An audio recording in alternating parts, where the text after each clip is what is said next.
Hey, what's going on, everybody? I'm back with Jack and Lindsay doing our Midwest talk, where we talk about owning and investing in real estate in the Midwest. Particularly, we both invest in Indiana, me and Lynn, and then Jack invests in Pennsylvania.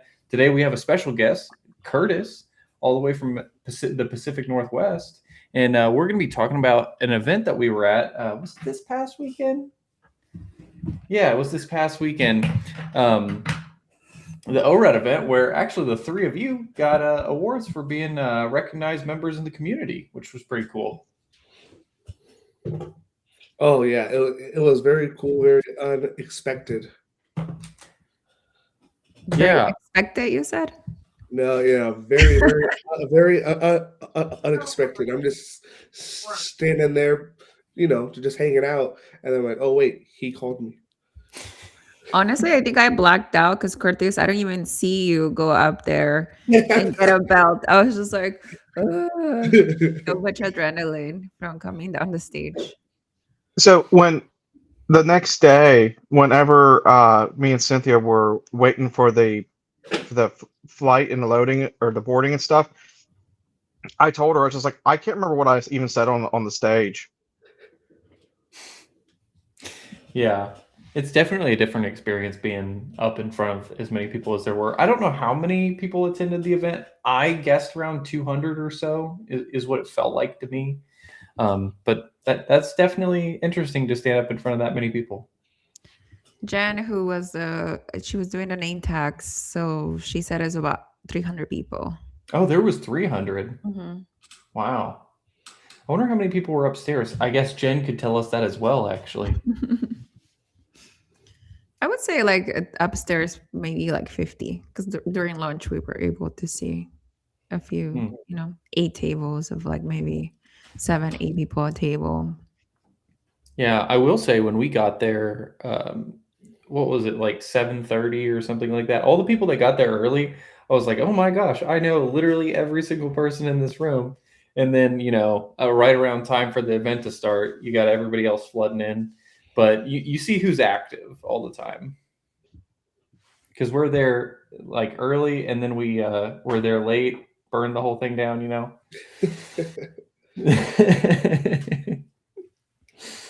But as far as like the event itself, what was your let's start with Lynn and then we can just go around.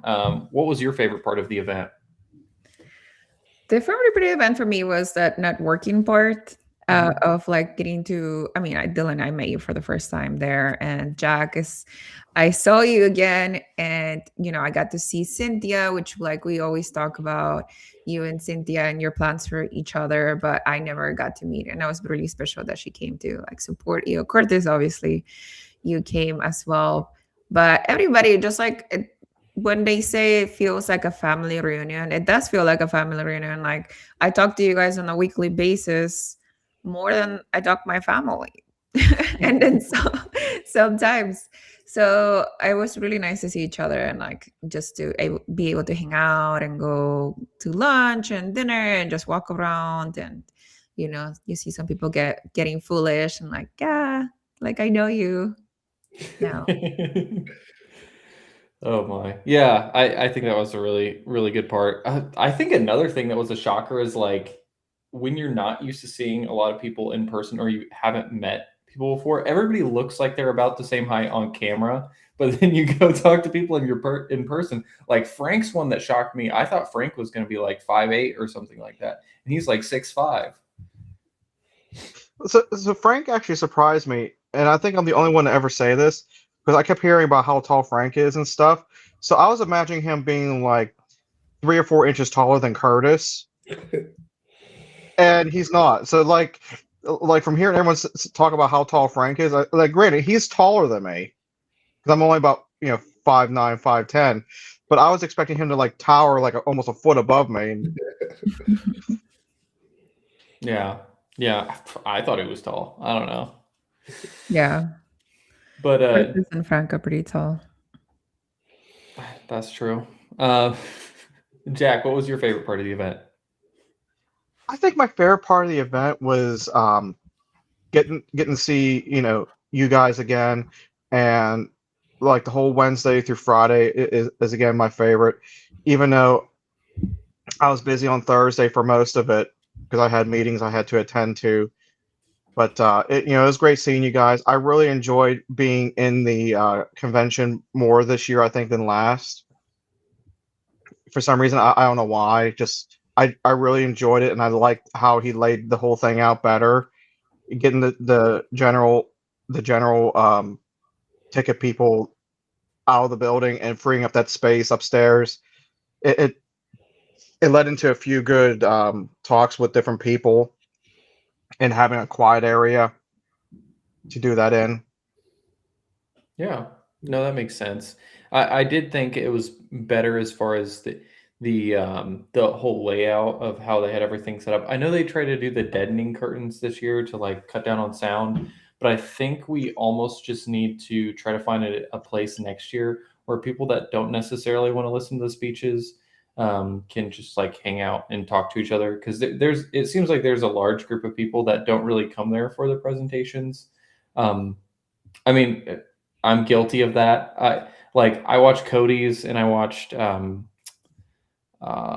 else? I can't remember. Oh, Jared's. I like Jared's presentation. I didn't really see anybody else's because that yet again, like that's like the smallest part of why I even come to Vegas for the event. I know there's a lot of work that goes into it and everything. It's just, you know, I'd rather just hang out with people that I only see once a year in person as opposed to watching presentations that I could watch online when I get back home if I really want to watch it. Like I need to watch Brandon's. That's one that I really wanted to see and I missed, but I can watch it on YouTube and then I can shoot him messages about it. He said he would send me his Excel sheets for building properties. Nice. See, And Curtis. Oh, sorry. Go ahead. I was gonna say, and that's kind of how I felt about it too. Like there were some people I just really I wasn't interested in seeing from the get-go. And I gave him a chance. I listened to about half of the presentation. I was like, okay, we're going to the back.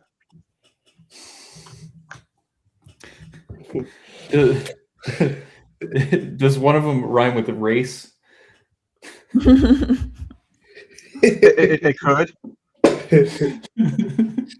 No, I actually I think he's a really good speaker. I think Rob is too. I think they're both great. Yeah, I just don't care for the content because of what they like. I don't care about the creative finance as much, and I don't care about short-term rentals. So awesome guys, not really content that I need to consume. That's kind of how I felt. And honestly, when I listen to Pace Morby outside of the event, I always kind of get down on myself. It's just like I could be doing so much more, and it's just like no, I'm sticking to my lane. This is what I'm doing. This is what we are doing. And when I listen to Rob builds, I start to get shiny object syndrome. Be like, well, I could do this and this and this, and it was like, no, that this market isn't made for that. Like, just stick to your lane. Mm-hmm. Yeah, I think that's a good takeaway. Curtis, what about you? What was your favorite part of the event? I think everyone's favorite part is actually not being at the event. It's doing all the other stuff. But yeah, one thing that I noticed more at this event than I did at the last one that I really enjoyed was hour 2 of lunch.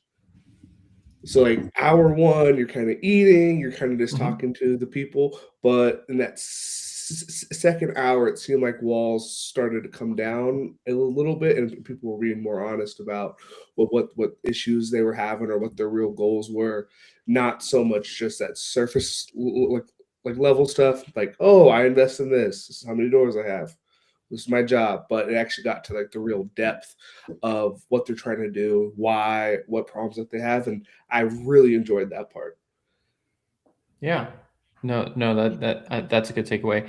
I think my favorite thing that I realized about like I feel like I just realized it being in the community in general, but like when you're actually talking to everybody, if you've been to other real estate conferences, and this isn't to bash on other networks or groups or anything, but I feel like there's a lot of transactional nature in a lot of the conferences that you can go to. They're like they'll come talk to me and they're like, what can I get from Dylan? Whereas like when you go to the Oraat event, like Lynn was saying, it's almost like a family reunion. Like, oh my gosh, I haven't seen you in person ever, but with a lot like Curtis, I haven't seen you in person in like a year. So we were just all hanging out. Even new people, like being able to just pull people that aren't even part of like, well, I wouldn't say part of our like original group, but like we don't know yet, and just being able to loop them into the circle and get them talking to everybody. Whereas I feel like some places, they can shut off a little bit and everything gets super clicky. Like we're all happy to bring people in, and everybody that comes to this event isn't really about me, me, me. It's more of like just everybody growing together. Oh yeah, like the comparison. So I went to this event, and then I flew out Monday to come back home. Tuesday I was back to work, and then I went to Pace's event he had here in Tacoma. It was a cool event. Probably not quite 300 people. Probably closer to 150 to 200, but still a big group. Um, and just the conversations were drastically different, right? It was much more like, okay, what's your buy box? How can we do a deal together? Which, okay, that's cool, but it's just a different thing. Yeah. I think like all of us get to talk about it so much that it's almost the least important thing when we get to the conference. It's like we've all talked about our buy box. We all know what each other are buying, what each other want. So it's just like hanging out and catching up instead of like, oh, what are you trying to buy? I mean, if there's somebody new, we can talk to them about that. And my favorite thing was some of the people that haven't gotten to real estate yet that were there at the event. I think there was a few of them. I got to talk to a lady. I can't remember where she's from. Julie is her name, but she was talking about getting started and trying to either house hack or buying her first out-of-state investment or something like that. And I was trying to talk her into buying a duplex because I thought that was going to be the better option to start off, just because if you make a mistake, there's at least a little bit more cash coming in. But yeah, I have the same. We don't have pay doesn't come to LA as often, but we have a lot of groups that are sub 2, and they're not called sub 2 when you go to. So when I was like starting to go into meetups here, there is like SoCal, like real estate meetup groups and stuff like that. And but then the majority are like PACE members, like the whole creative financing deal. So there's like a bunch of like team leaders in the team, and then it's definitely like salesy all the time. Like join our group, make sure that you're with somebody that's like a team leader. Join a team, not just Spaces mentorship, but also join like the regional part of the office, and like wholesale, a lot of wholesalers, like a lot of wholesalers. And so I think that over there it's definitely more transactional. Over here is more transactional. And then at the same time, I feel like it's so let's say they want buy box, but the majority of the wholesalers are looking on the bigger states, so like California, Florida, Texas, right? Those are like their 3 main hitting points. Like if you want to buy in any of those states, then you probably would do well with the wholesalers. But even then, when you join, like let's say the Facebook group, or you join the whatever like deals or mailing list that they send you, because you're kind of for these meetups you do have to drop an email every time you sign up somewhere. So like they'll send you deals, and I'm like, no, these deals pencil out. Like I don't understand. Even if I'm a fix and flipper, I'm looking like flipping. Okay, what does this look like? I just like to look at properties for fun. So I'm like, this is basically being sold as like the square per footage of the MLS. It's the same. So I'm like, yeah, it's creative. Yeah, maybe I'm like thinking over like a 2.9 interest rate, but at the same time, like the wrap that they're selling it on doesn't make sense, because I could just get the conventional, and then the overall payment would be about the same. So like I'm like, this is, I don't know.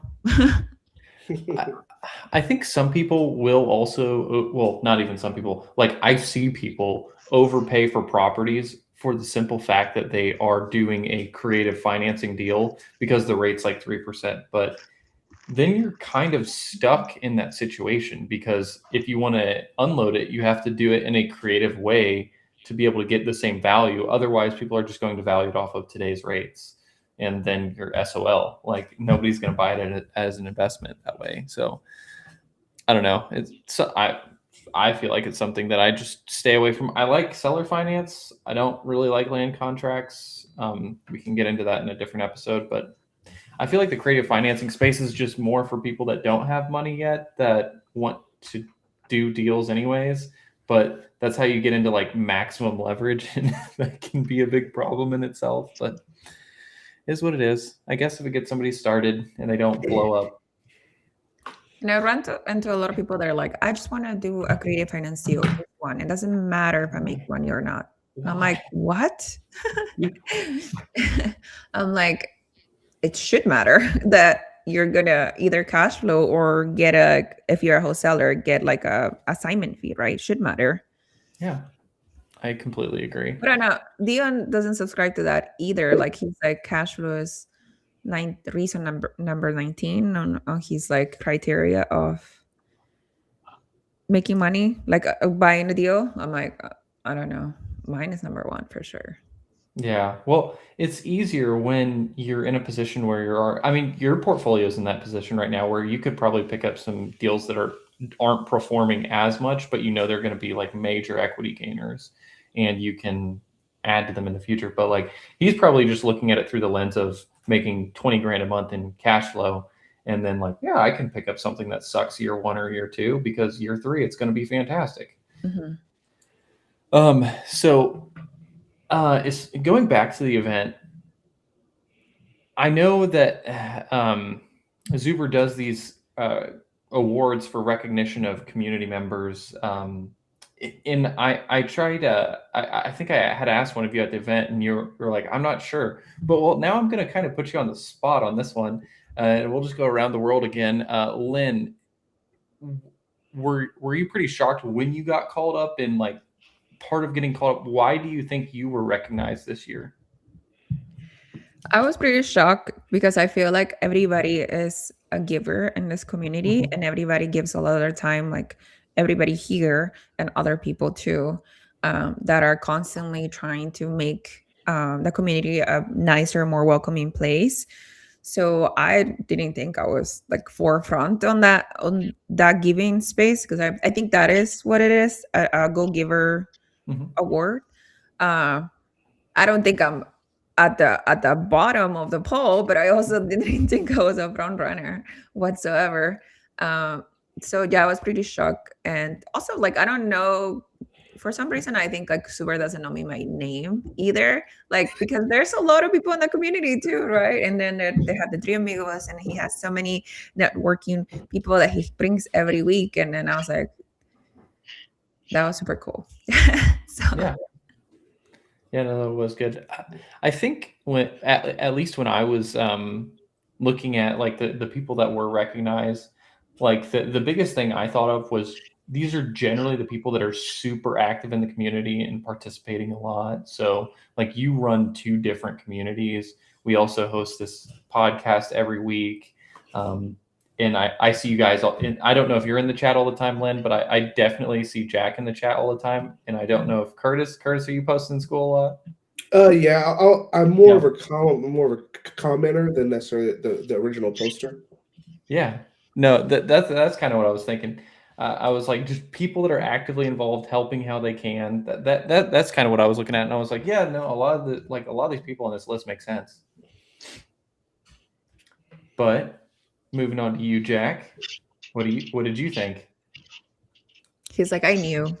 I knew what was going to happen. I had a feeling, but no, to actually hear your name being called is, it was definitely a shocker and a surprise. I honestly think the reason why my name was called was just because there's the Pennsylvania group meetup. I mean, I'm not as active as Lynn in the sense of hosting 2 meetups, but we do that one, then we do this one.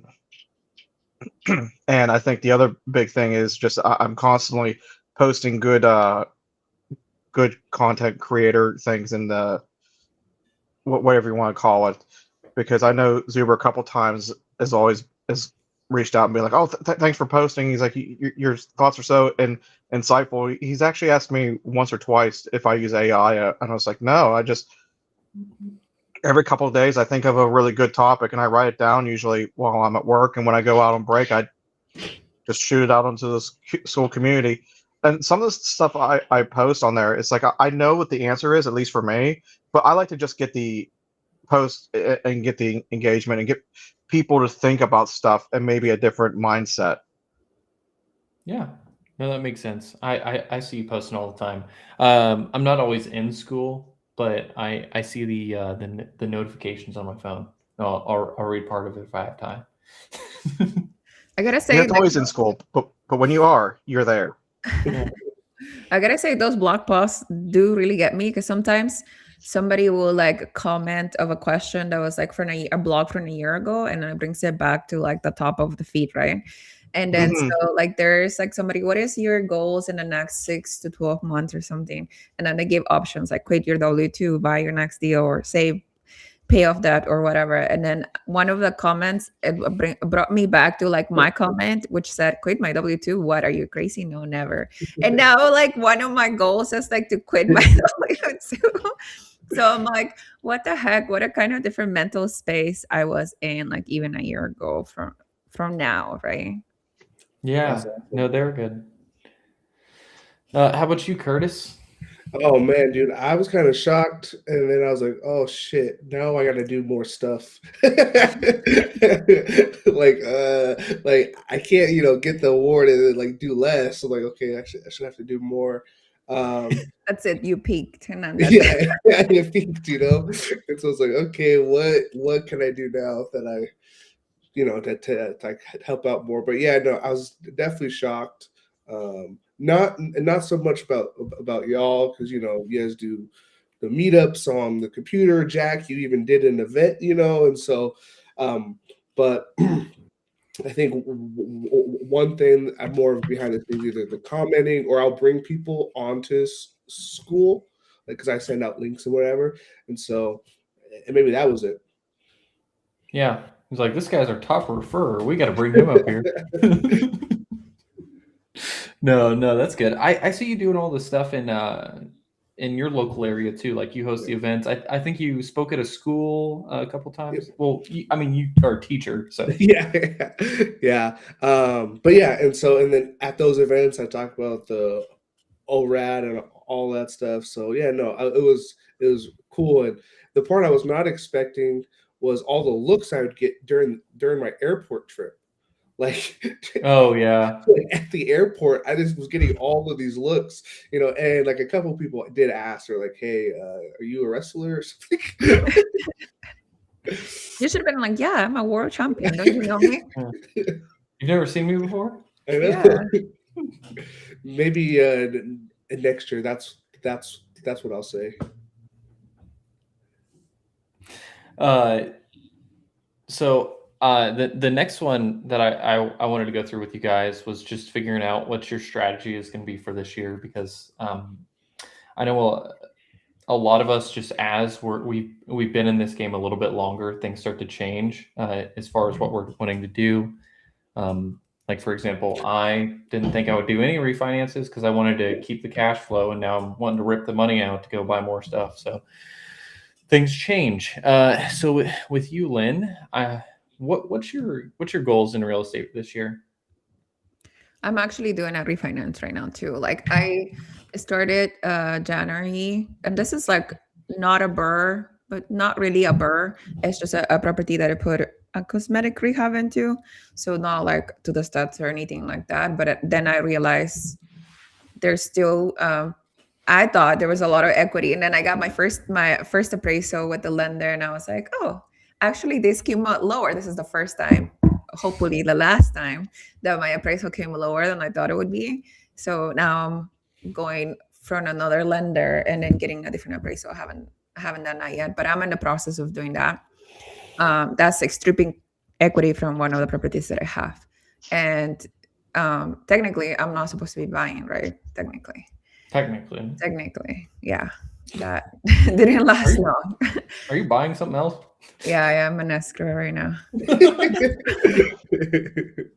So I'm buying one property that's already rented. That it's not gonna add any type of burst whatsoever to my portfolio. So and I negotiated 0 down. So technically, I'm not buying. Technically, I'm just taking over a house. Yeah. Technically, it's free. Technically, Well, that's awesome. Congrats. but after that, hopefully, I'm not gonna buy anymore.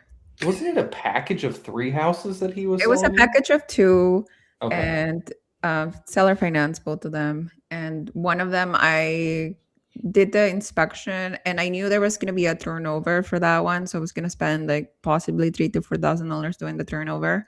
So, but then when the inspection came back, the roof is in a bad shape, so that would be, I mean, need to change the roof, so that would be an additional $8,000 to $10,000 I would have to put into the house. So I was like, I'm supposed to be optimizing. I'm not gonna, even though it's still my buy box. I talked about it with the other people, and I can't anybody called, and I was like, easy dollar versus hard dollar. So I'm like, I'm following Jasek's advice. So I'm gonna just take over the one that's easy to take over, and it's already rented, and I don't have to put money into the property year one. So that's what I'm doing. Gotcha. And for anybody that doesn't know Jacek, I feel like he says it all the time to take the easy $1 versus the difficult 2.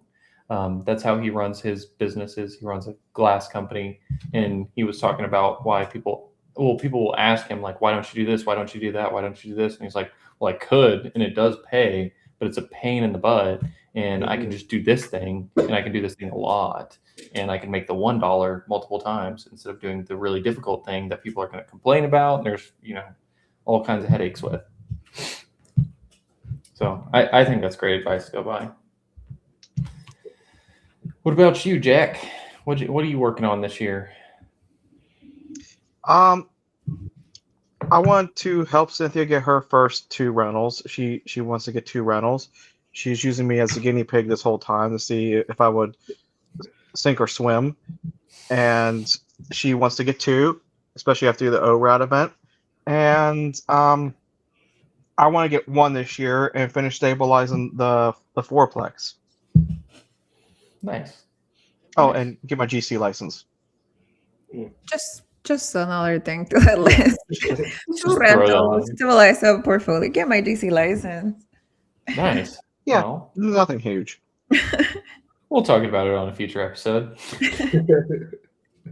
Curtis, how about you, man? I know there's a couple different things you were working on. Yeah. One thing is I'm looking to refinance the house I'm in now. And then I can feel a life event possibly happening that will make me have to move at some point through the year for another house hack. We'll see.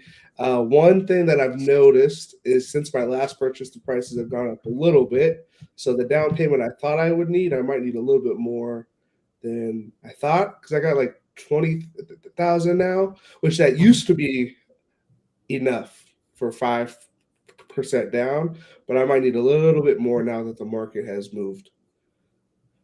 Yeah. Well, are you factoring in your commission in that too?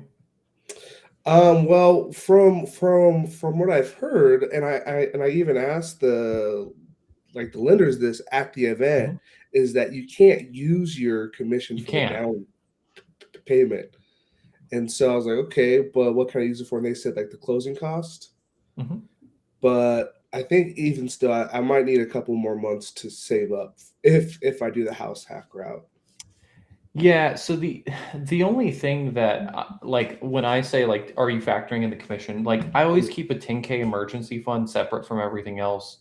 But if I needed an additional 10K, I will just tear out that emergency fund because I know that at closing I'm going to get a check for like 9 or 10 grand. So then I just put the money right back. That's what I'm saying. So if you have an emergency fund for your properties and you close, it's like 4 days that you don't have that money, and then you get the money back. Oh, okay. Yeah, no. My next purchase, I'm probably gonna be razor thin.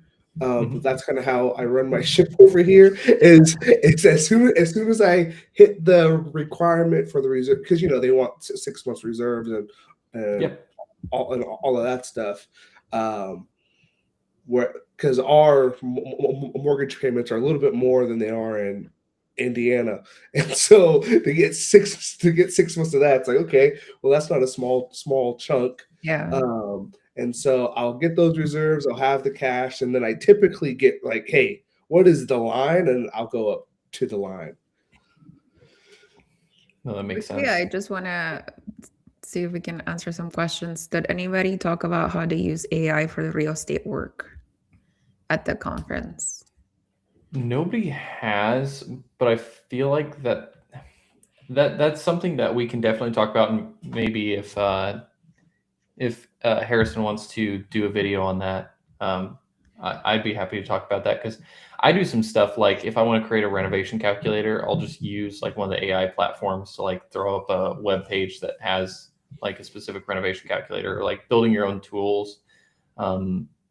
The platforms like Zillow and Redfin and stuff like that don't have APIs that have so essentially you can't pull the properties off of Redfin and Zillow and everything like that just through like getting the data from them. You'd have to use a tool that like just pulls it off the web page like you're surfing on the web. So it's a little bit more difficult. That being said, I think there's some cool things you can do if you have MLS access. Pretty sure I can get an API key for the MLS, and I can just like stream data into an app, and that'd be pretty useful to get like notifications like, hey, this is in your buy box, this is a duplex, check this out. Yeah, I don't think there was a speaker that was their main topic, but I thought I heard. Now, to be fair, I wasn't fully paying attention. I was probably talking to Yasik or something. But I thought a couple of the speakers just mentioned it in their thing. Like I think Dana was up there. She was talking about how Hemlane, they're using some AI to either write the description, or there was a couple things. And then did Rob, the Airbnb guy, Rob? Rob mentioned like Guesty for short-term rentals, and he mentioned something else. I forgot, but I think Loom was mentioned too for SMBs. Oh, Loom is awesome. And I haven't used it yet, but I want to check it out to see if we can get something standardized. So during the Pittsburgh meetup, we had Yasik speak about AI. And he was talking about how he uses it in his business and stuff, and how to use it for real estate and stuff. And he'd be good to have on as well. Yeah. No, I think there's a lot of things you can do with it. Like JLD Systems is said that they use it if they have a sensitive text or email that they need to send to tenants. They'll run it through there to improve it. There's plenty of stuff like that. I like what Yasik was saying, because what he was talking about is getting a system set up so like it almost eliminates us unless it's something absolutely major, and more or less the person would text this number, and if it needs to escalate it, it then shoots it to you.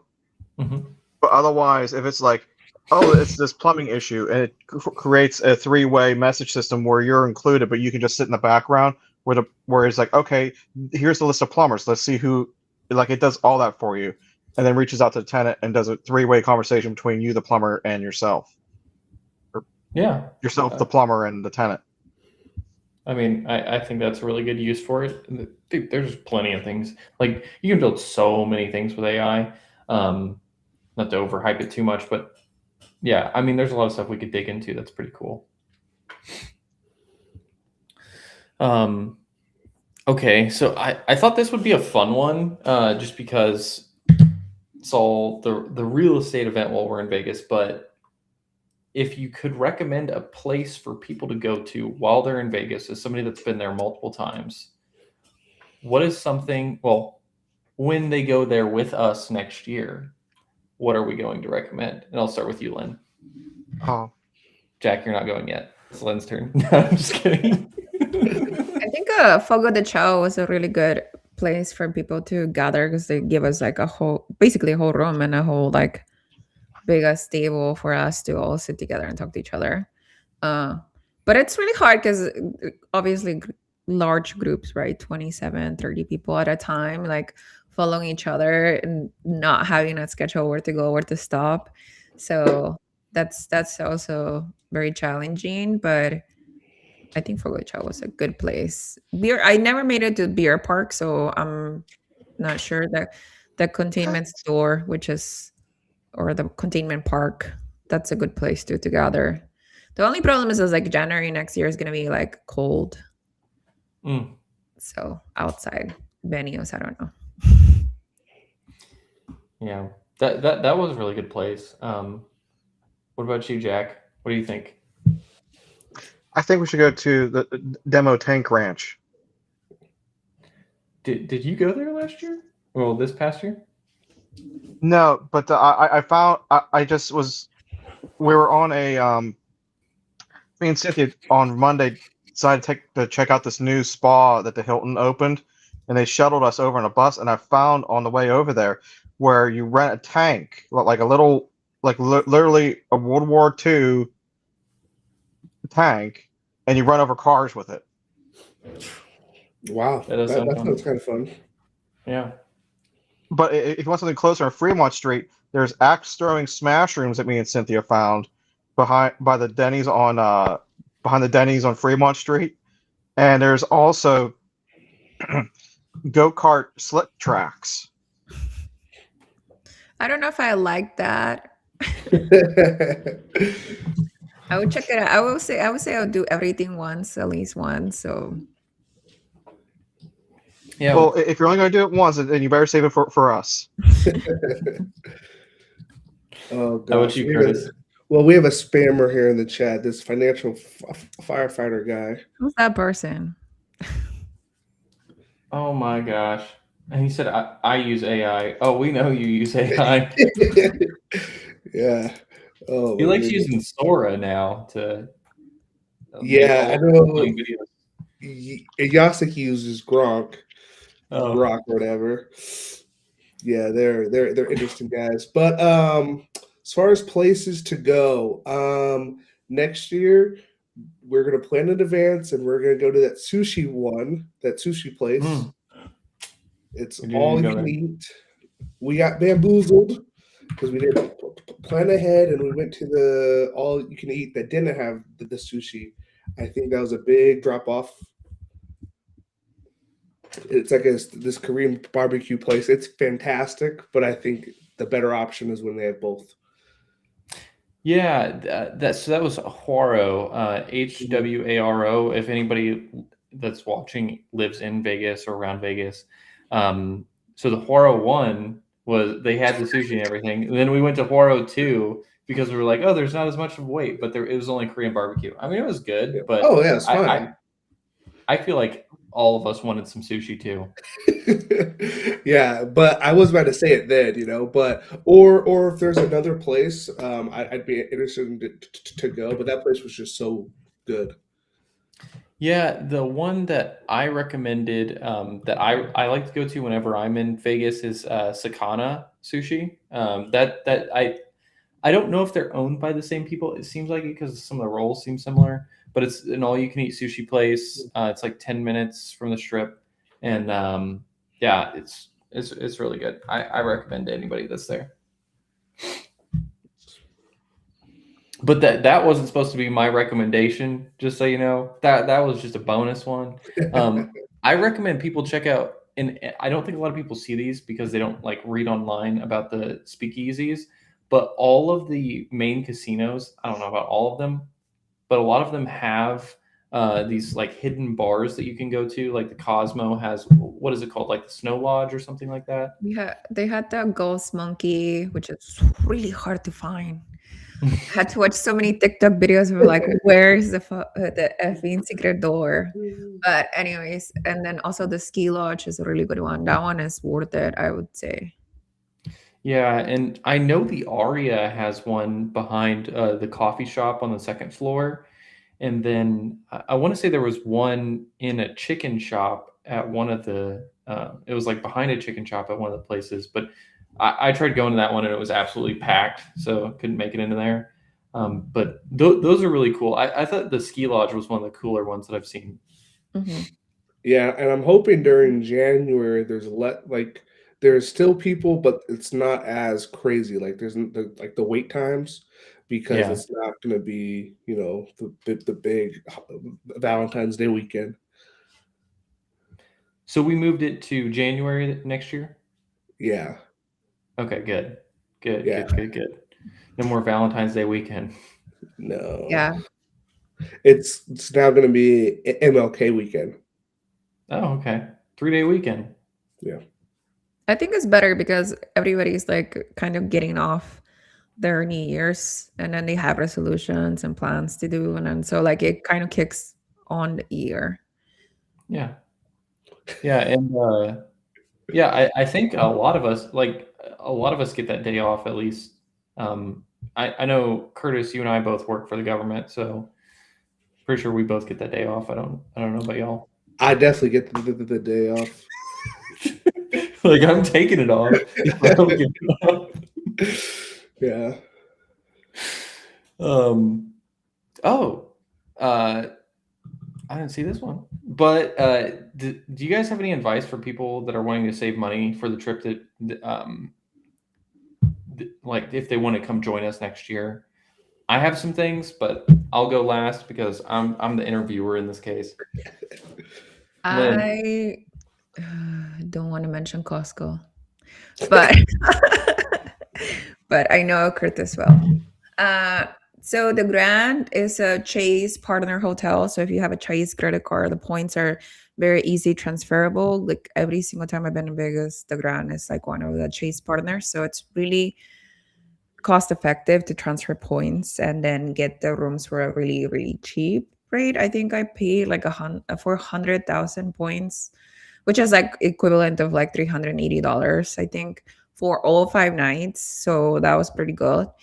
um yeah, that's my major money saver there.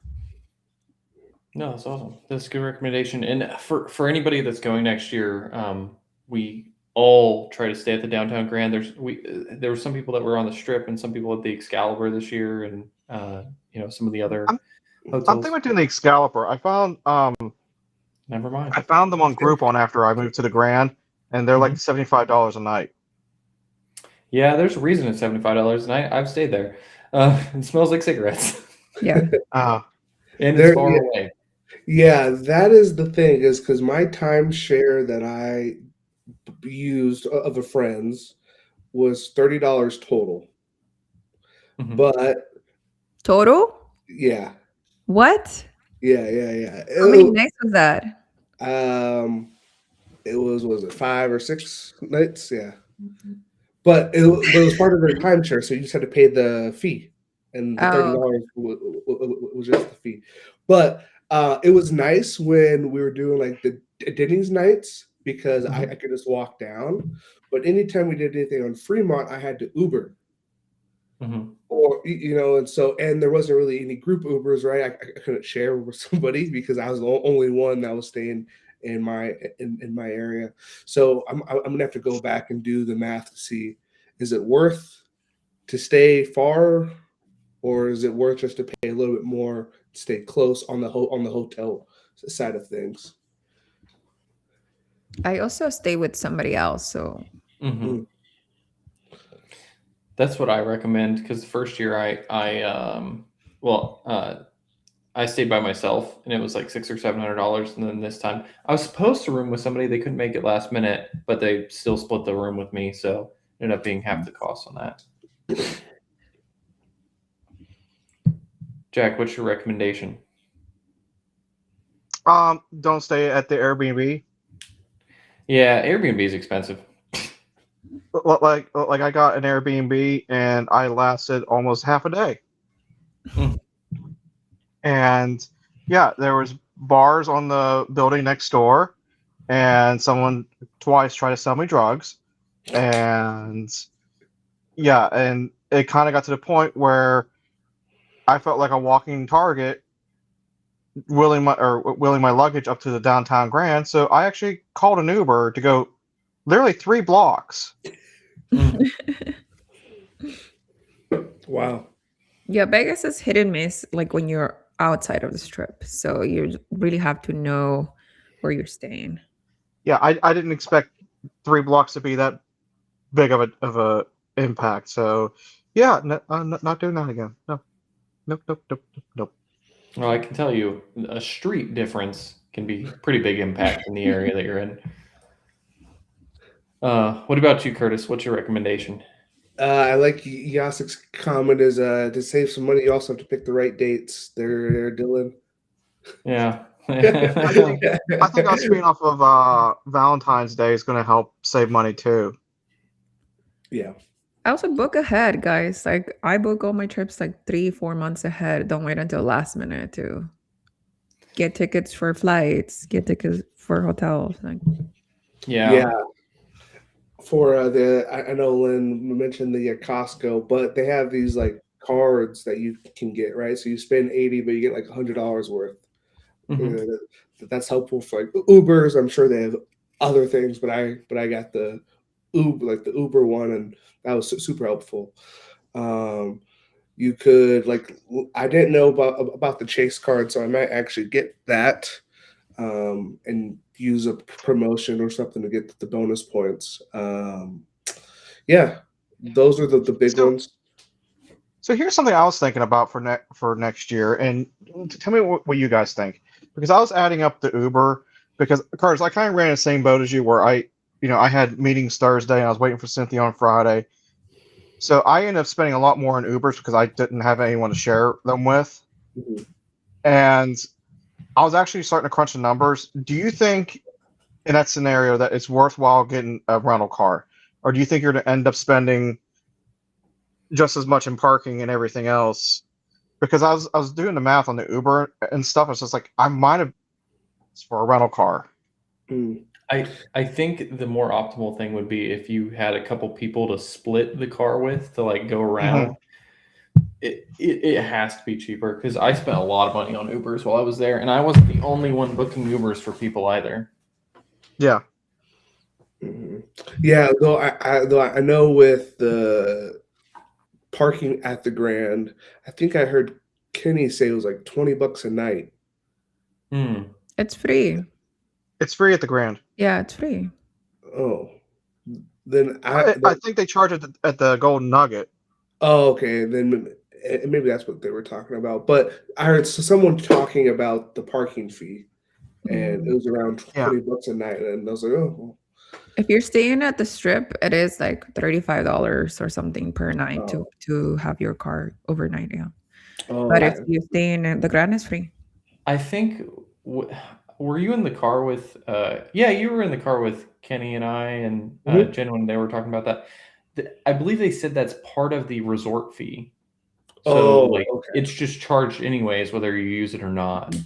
okay, gotcha. Um, I think the thing that I would recommend people do, and I don't like to recommend credit cards, but my favorite thing to do is before I get ready to book the event, buy the ticket or anything, I look at credit card promotions because for the past 2 years, I haven't paid for my flight because all I do is look, oh, does Chase have a credit card promotion? Does, American Airlines or whoever I'm going to be flying with this time I flew with Southwest. I got their Southwest card. My flight was $500.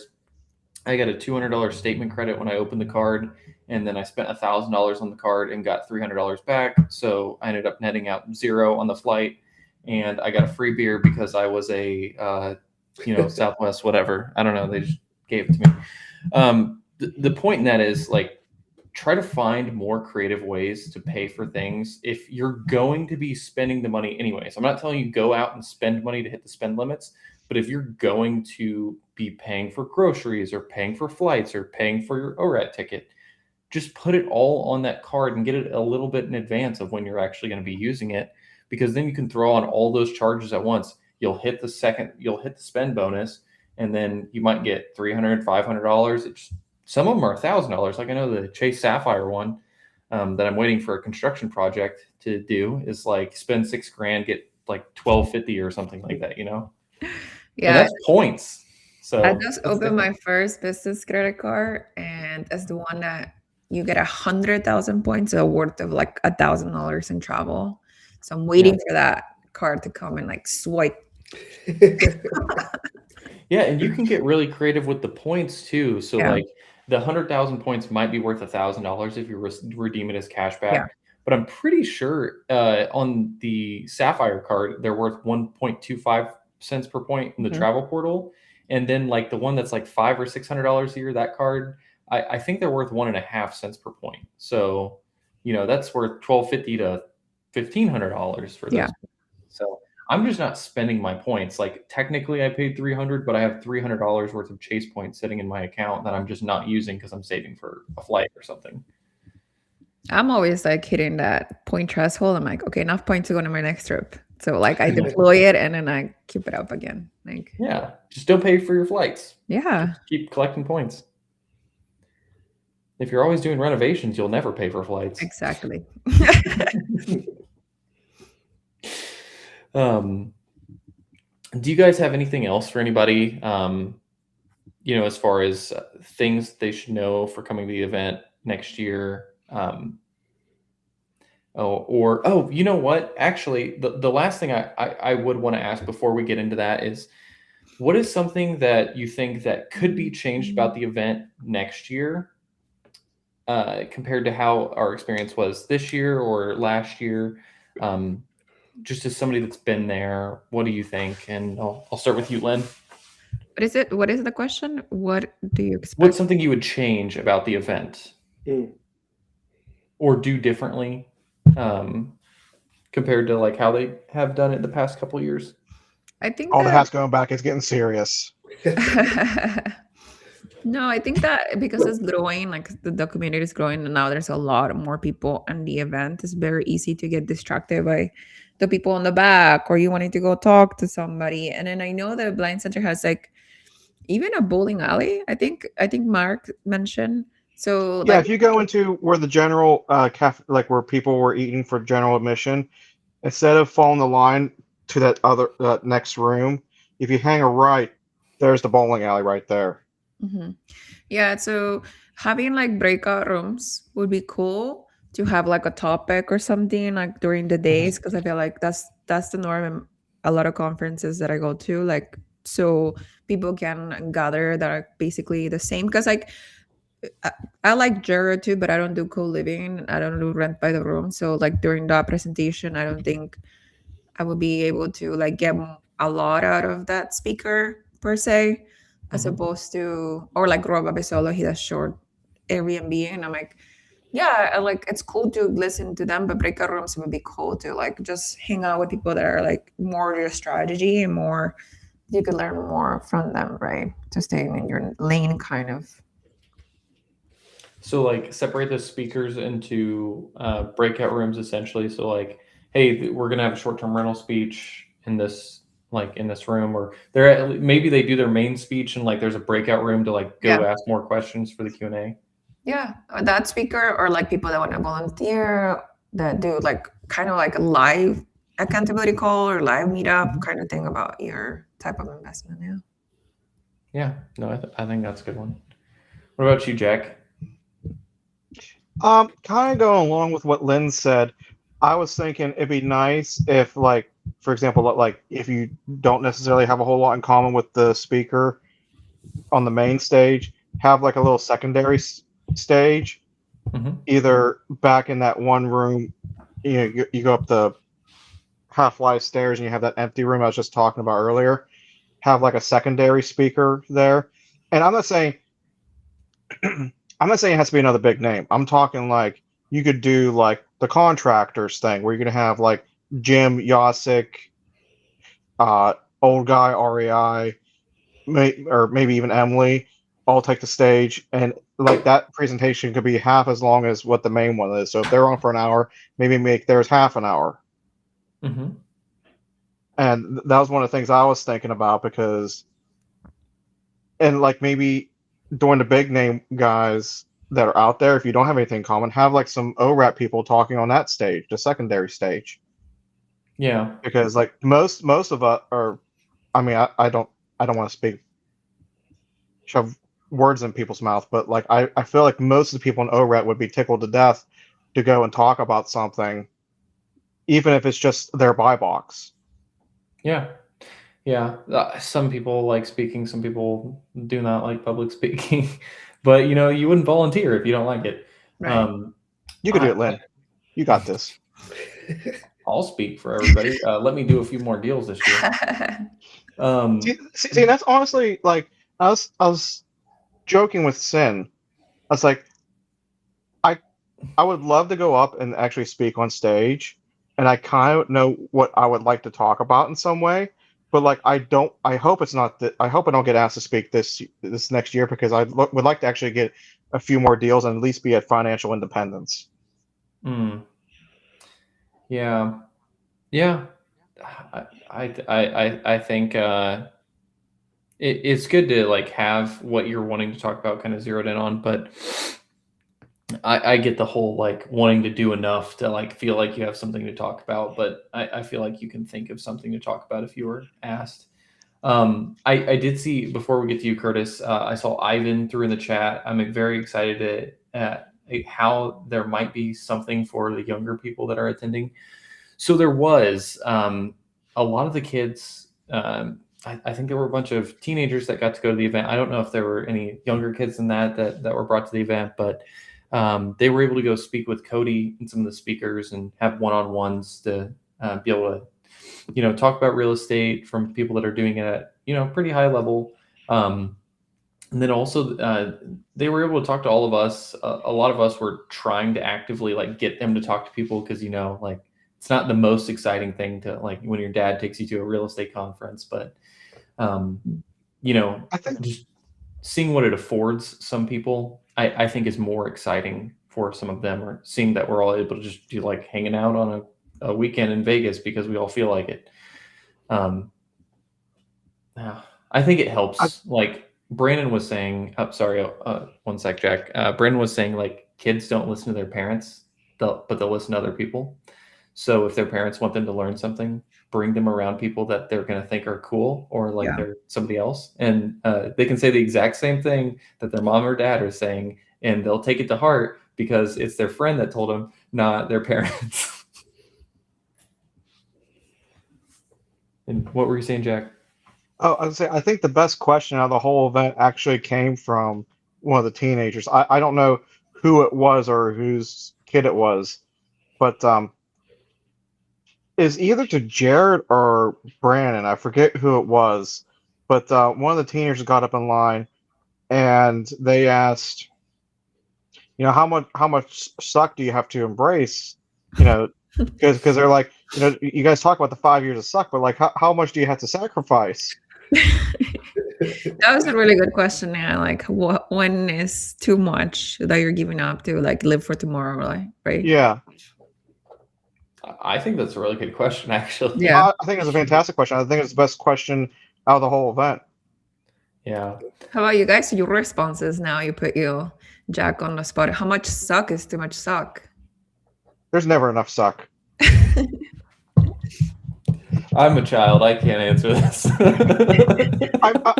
Well, truthfully, I mean, we all have our choice in our choice in poison and suck. I mean, Curtis went without a shower. I enjoyed doing rehabs and wearing masks. Lynn enjoys being a GC for out of state investing. Dylan, I don't know what you suck. Fabulous hair. I didn't go on vacation for like 4 years. I lived on like chicken and rice, so I could save like 100K, and then just started rolling that money. And now I might be able to get most of my money back, and I still have the properties to go buy more properties. I So think it's really about like putting like the things that you're like, all that there is in your life that you have. Let's say this is family, this is your savings, this is like what you spend on clothes, this is what you spend on Amazon, whatever Costco. And then you put all those categories and then you assign them priorities. Like what takes priority for you? Like if in true and honesty, traveling is your thing, or food is your thing, or like I don't know, anybody has hobby, like jockey is like hockey is your thing, soccer is your thing, whatever's your thing, like prioritize. And then for like the next 6 months, you're gonna eliminate that last three categories. And then that's where like I think my suck is balanced all the time. Not all the time, obviously. Sometimes I'm like, oh, why did I do this to myself? But at least you have to have some joy. I don't submit to extreme frugality either. Yeah. Yeah, I think you have to balance it some because like we can't go and just embrace the horror every day for years on end. Like you have to have a break from it. Yeah, I quit doing that pretty recently. Actually, I've been starting a little lifestyle inflation, but it was also with the money inflation too. So, Yeah, that's why I switched to like stripping equity from my properties now too, to because redeploy. yes, not redeploy, but also to have like some kind of stability as well. Like with the amount of debt that I have like this amount of income, then this amount of debt, then I'm okay with decreasing the amount of debt because this income is still okay, kind of thing, as opposed to like sacrificing cash flow, right? I'm sacrificing cash flow for more stability during the now time. No, it makes sense. How about you, Curtis? I may not be the one to ask this question to, You because sacrifice everything. I think especially early on in your path, you got to be up to give a lot up. Hmm. And so for me, yeah, that was the normal amenities, right? The shower, like in the kitchen and stuff. But Normal amenities. I don't think most people are going to do that. And so maybe they take the route of the no vacations or the rice and beans lunch deal, or they find other ways. You know what I will tell people though, like you don't have to do that the whole time you're building the portfolio. You can really front load a lot of the struggle, I guess, of just like not being able to spend money on anything. Like I was just talking about, like I saved up, I don't know, at this point it's probably somewhere near 150K. That's all I've ever put into properties. And I'm getting ready to get a lot of that back to be able to go buy more properties because I'm saving, but it's much easier now for me that I have some pieces on the board and I've built up some equity to go pull that equity out of that and then redeploy that and then try to grow more equity. So it gets easier and you don't have to sacrifice as much if you just put in the effort now, and then later you don't have to, struggle as much. You can go on some vacations.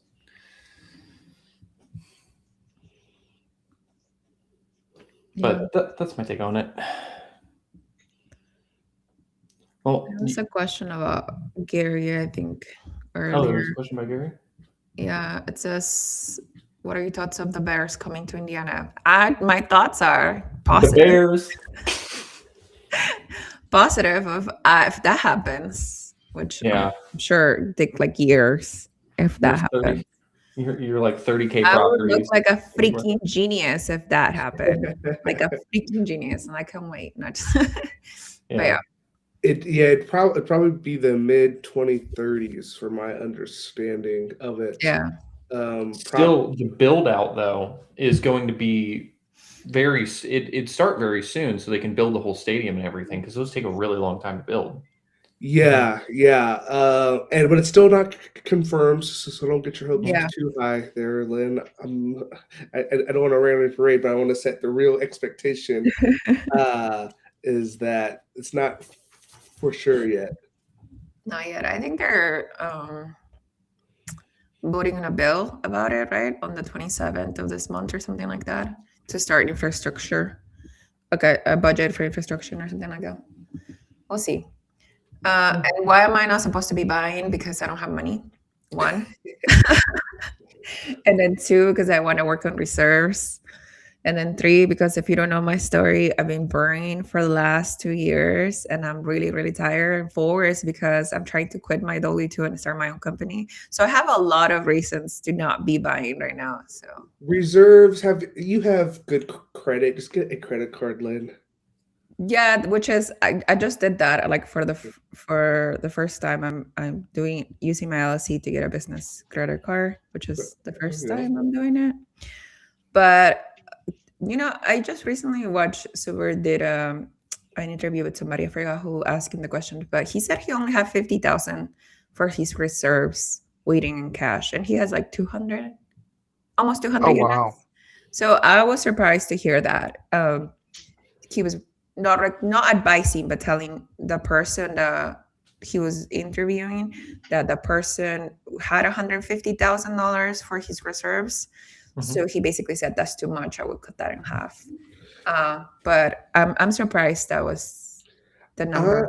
I'm not really surprised because while I don't know Zuber's portfolio inside and out because he doesn't really share Mhm. the numbers, I but wouldn't either at that size.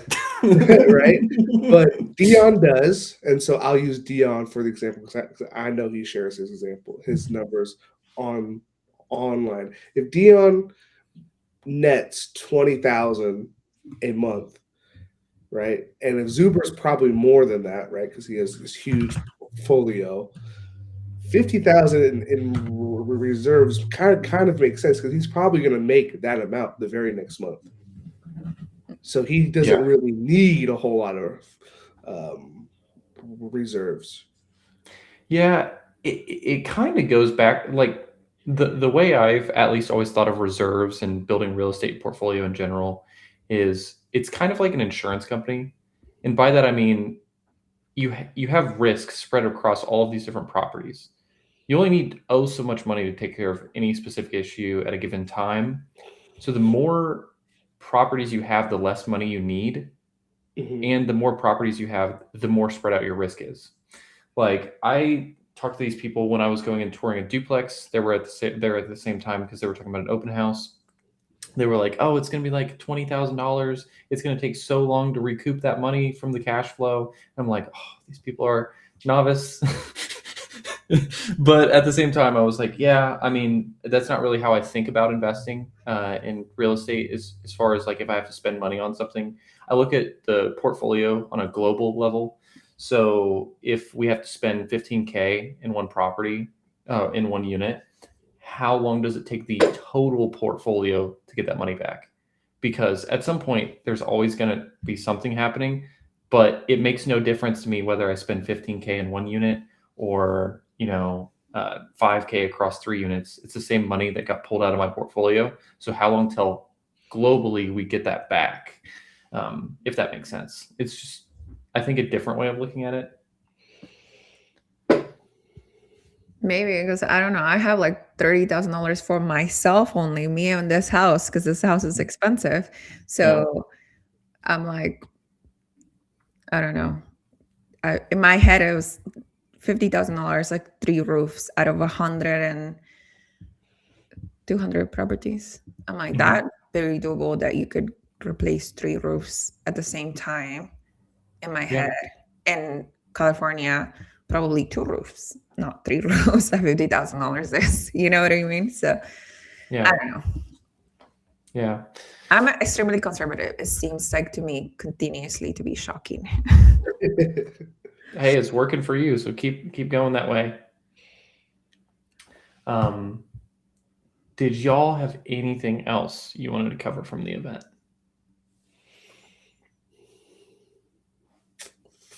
No, one thing I did talk to Zuber about this morning when we were on the live, in which I told him I wasn't going to be the one that would set it up. I kind of punted on it because I didn't really have a thought, but it'd be nice if like we all had Blink. I don't know if you guys ever used the app, but Blink app, it basically you put all your information on there, your YouTube, your Instagram, all that stuff. Mhm. You just scan the code, and then now each other has like the contact. I think if Mhm. everyone at the event had the app before, it'd make it a lot Mhm. easier to connect. We can all kind of be on the same page instead Yep. of Zuber or me doing it for Zuber to get everyone's contact information, make their own code. I think we should all just use the app. You Yeah. can put it So on school, like Yeah. a blog kind of. You can pin it to the front. It's like if anybody wants to connect online, then Mhm. add their Yeah. information.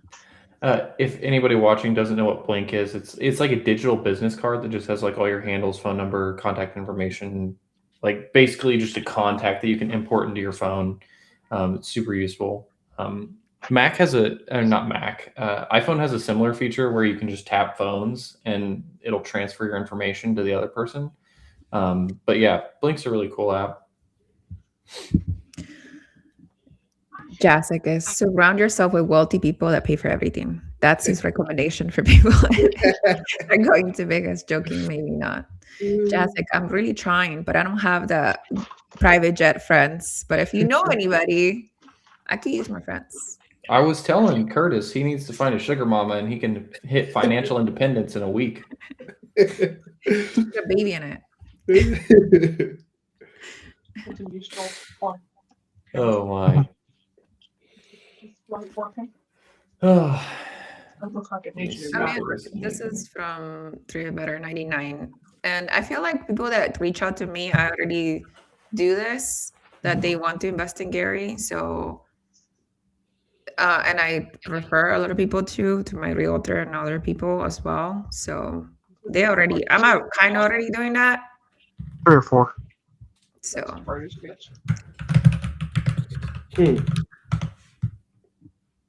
yeah. I'm being called on because I got to go to another thing. We got a wire for the house that we're closing on this week. So Oh, nice. Oh, I'm calling on too. But I got to go because we got to meet up with somebody because we're wiring. We got to do 2 separate wire transfers, and I'm just You walking. got important things to do with monies. Yeah, send monies and stuff like that. But yeah, if you didn't get a chance to go to the event this year, I highly recommend going next year. Post in the school chat if you're looking for somebody to connect with to be able to split a room. Most of us are well. I'm not saying I'm willing to split a room with anybody, but but everybody's looking for somebody that they're friends with to split a room with to cut down on costs. There's tons of ways to cut down on costs. I think this year like the first year I spent like $2,500. This year I maybe spent like $1,500, if that. Maybe it was like $1,000 going to the event. So just getting better with it with some of the cards and stuff. So that's my recommendation to everybody. And if y'all are staying on, I gotta head out. But I'll see you guys. Thank you for joining us, Curtis. Thank you, man. All right, see you guys. Bye. Any other feedback you guys have about the event? I honestly think the event is really good. I think we kind of hit everything that could be done. I think next year I might bring some bowling shoes. I want to try. You're gonna bring some what? Bowling shoes. Bowling shoes, yeah. I also heard, I think Mark saying that they're gonna try to do, since the majority of the people are staying at the Grand has also a conference room, and Yeah, I heard Jim talking about that. they're trying to see if if a lot of people are staying there, then we may be able to book that room for like Friday night, maybe for like the VIP people, or something related to like our event as well prior to the event. That'd be cool. That'd be nice. Mhm. So Cortez, you're doing your house hack this year? Another house hack? We'll kind of see. I think that's the plan. Is the portfolio deal I was trying to do. He didn't say no, but he said not yet. So I'm like, all right, I don't want to just sit and wait. And so I'm going to do another house hack in this year. Cool. Yeah. Yeah. The numbers have started to move a little bit higher than the last time I really looked. I look now as like an agent, but I don't always run the numbers unless the clients ask me to. But for me to actually run the numbers, like, oh, some things have changed since I last did this. And then would that be like a duplex, a triplex, or a quad? Like, what's your goal? From what I've been seeing, the duplexes don't really work. The prices have gone too high in the areas that I would like to actually live in, and so I'm looking probably for more. The triplex seems to be the gold, like the Goldilocks, where the price and the rents will still make sense. Though we're starting to see the fourplexes actually drop in price, so possibly I'll get that. So either a 3 or a 4. Are you able to tap into any like down assistant programs? No. If it was my first one, then yes. We have this awesome down payment assistance program here in Washington, where basically, if you're a person of color and your family's been here since or can show they were here in 1968, the state of Washington will give you up to $150,000 for a down payment. But I'm not a first time home buyer, and so that I can't qualify for that program, unfortunately. Yeah, I think we have California has a California Dream for All down payment assistance that is about to open up again in February 27th, I think. And they do give you the 20% down to get into your first home. As a first time home buyer, I don't qualify, obviously. Also, it has income limits too. But I'm telling everybody, it's like, it's a lottery system. So if you win it, like even if you don't not planning on buying, just like go in the lottery, you don't know what's going to happen. Like, No, yeah, ours is like it's not the lottery. Like if you meet the requirements, you get it, which is really cool. But a lot of people don't know about it. Yeah. And so I'm trying to get a few more clients to take advantage of that. Like when I was at the PACE event, I literally found all the Black people and I said, "Hey, you might qualify for this. I don't know if you do or not, but it's going to be worth you at least looking into it. It's $150,000 of free money." Yeah, that's crazy. That's funny. You found all the Black people that follow PACE. I like when I talk to those people, they're so like indoctrinated to only do creative financing that they like never want to even consider. When I talk to people, like especially a few people that I know that I use them as notaries because like I try to like incentivize women-owned businesses.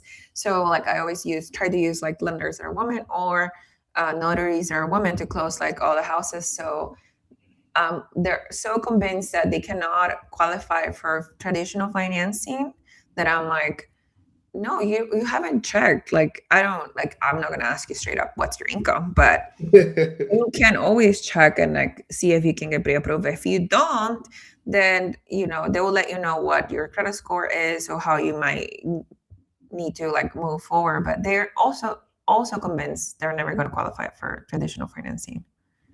Yeah, the sub 2 community is a very interesting community.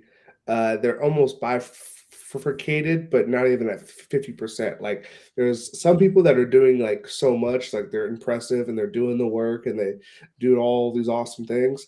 And there's a big chunk of people that don't do anything except bird dog or wholesale, which that's fine. But when you ask them how many they've done, the number's often not that much. I'm not trying to hate on them, but it's just like a different way of seeing things. It's much more transaction based. Mm-hmm. Yeah. Well, I think it comes down to who, Pace Morby speaks to more of the entrepreneurs and stuff, and people want to get involved, but like those programs sometimes are very restrictive and hard to complete when you're working a W-2 job. Mm-hmm. The traditional financing, you mean? No, I mean like bird dogging and all that and all those. Yeah. You need time for that. Yeah. Yeah, it's a full-time job without full-time pay at the beginning. I know. But I also feel like, do you even know at 19 years old you're an entrepreneur? I don't feel like most people know. Do you know you're not an employee at 19 years old? Like, you probably don't. Like, the majority of the subto people that I talk to, they're younger. They're very young, usually. Yeah, and if they're not young, then something happened in their life to get them over to sub two, where they feel like they need a fresh start. They either left their job or something happened where they feel like they need to get that control back. And I'm very appreciative of that community because we all need people to go find deals for us, Yeah. right? And so it's kind of a double-edged sword type of deal. From the younger crowd that are in that group, it kind of feels like they know that they don't want to go to college, which that's fine, but they it's kind of a disillusion of how easy they think it will be, just because Pace makes it look easy. Yeah, just because he jumps on the live calls on YouTube and like closes deals Yeah, every time you see them doesn't mean it's gonna happen to you. And then they know, like, oh, my deal might take 1 or 2 years of me trying to get a deal. And I'm like, but also you could get income for 1 to 2 years and then go and apply for a loan. And if you don't make a lot of money, you can apply for a down assistance program or like, move further out, right? hmm Some people don't want to. Yeah. Jack, I know there's no events in your area, which I'm kind of shocked by. There's a couple. They have weird schedules and stuff, and the Oh, the okay. biggest one I don't really care for a whole lot. But speaking about events, okay, when are your Tacoma meetups? Typically, the first Monday of the month. Um, Let me look because I was recently designated a co-host for a few of them. So let me Oh see if no. that holds. If that hold, I know the responsibility. Um, let's see here, Tacoma F5. But yeah, it's typically been the first Monday. Um, if for some reason we have to move it, then we will. But that's when it typically is. And let's see here, Tacoma FI. Because you're thinking of coming during the summertime, right? Sometime during the year. I'm not sure when. Sometime during the year. All right, let me look at our events. Okay. So Monday. Yeah, so it looks like we got March, April, May, and June all planned out, all being the first Monday of the month. Cool. Past June, I don't know, but as of right now, Why are you You'll trying to go to Tacoma when they have their meetup? maybe, yeah. Oh, cool. yeah, we usually get a nice showing out. It also kind of depends if Dion is in town or not. If Dion's there and he says he'll be there, magically more people will show up. Where's Dion now? Dion is here in Washington. I think he's going to be at our event in 2 weeks. Oh, so I should go to that one. um, but after that, I don't know. I know he's thinking of selling his current house, and he has two offers in on another place. So I think he's going to be in Washington for a little bit, to my understanding. Does Jacek know your story? No, Oh, he has to. He has to because he's giving me a hard time about it. okay. He said that once I'm free, I should make a book that said like "No Shower to a Millionaire" or something like that. That's a good title, From No Shower to Millionaire. No shower to cash cow. Cash Yeah. cash cow showers. Well, if you keep doing house hacks in like 7 years, you'd be like Dion. Yeah. Currently, my path is following. I don't know if you are super familiar with, but PTO for life. Mhm. Mm-hmm. Yeah, right. So they're on house hack 9 now, and they're I kind think of in I've a seen them similar. at. Oh, I was just saying. I think I seen them at the event this past year, but Mhm. only like I would see them, but it's like way across the room. So I wasn't really up close enough to be like, oh yeah, that's them. Yeah, no, they were there, and I appreciate them because they took some pictures for when I won the belt because it was so unexpected. I didn't have anyone to take a picture, but they took pictures and they filmed it, so I appreciated that. But yeah, so they're on house like 9, and they do it in an expensive area too. I think they're in Denver, and so it's kind of like my kind of like my market. So I'm kind of following like their path. Mhm. But they already retired, right? Yes, Yeah. yes.